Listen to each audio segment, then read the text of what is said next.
Hi guys, Nick here. I just wanted to post a quick video today because I've had a lot of conversations recently with landlords from all around the country actually about this idea of their contact details being given to tenants willingly when landlords want to give tenants their contact details in order to give them a secondary way to I guess solve a problem that comes up, even though they might employ a property manager. Now, in some states of Australia, this is legislated.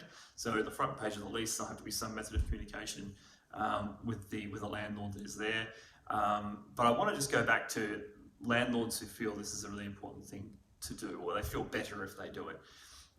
One of the critical reasons you employ a property manager is to control the narrative that flows between tenants and owners. So you employ a property manager so they can preserve that single narrative, record it, measure it, make sure they're making file notes all the time about what goes on.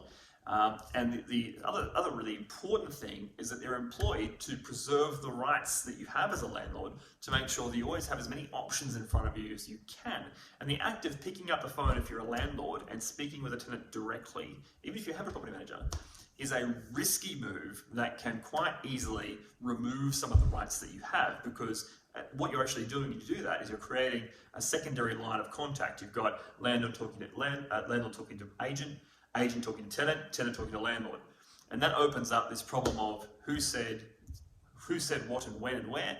And your property manager instantly has less of an ability to protect the rights that you have as a landlord in a situation like that. And that's just one of many, many reasons I can give. It's certainly a primary one that it can become a problem.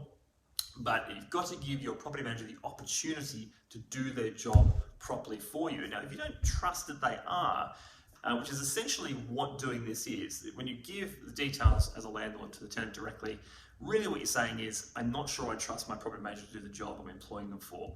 And if that's really the way you feel, then you have to look at other property managers where you can create a relationship of trust.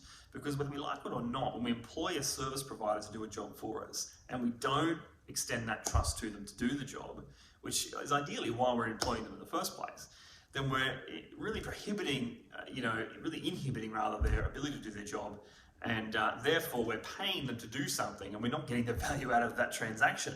It's sort of like employing a carpenter to build half a table because you feel like you can build a better table than they can. And okay, that might be true, but then you've got to consider the trade you're employing to do the job. So I'd encourage you either to trust your property manager to do a great job for you when they represent you, to do it zealously, to do it within the law, and to act in your best interests. If you don't believe that is happening, then find a property manager that you are comfortable with from that point of view.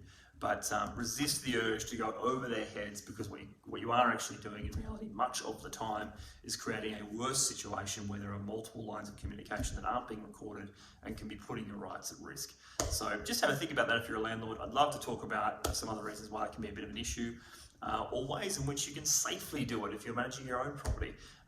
That's also some advice I'm very happy to give you. So good luck guys, I look forward to helping out wherever I can. All the best.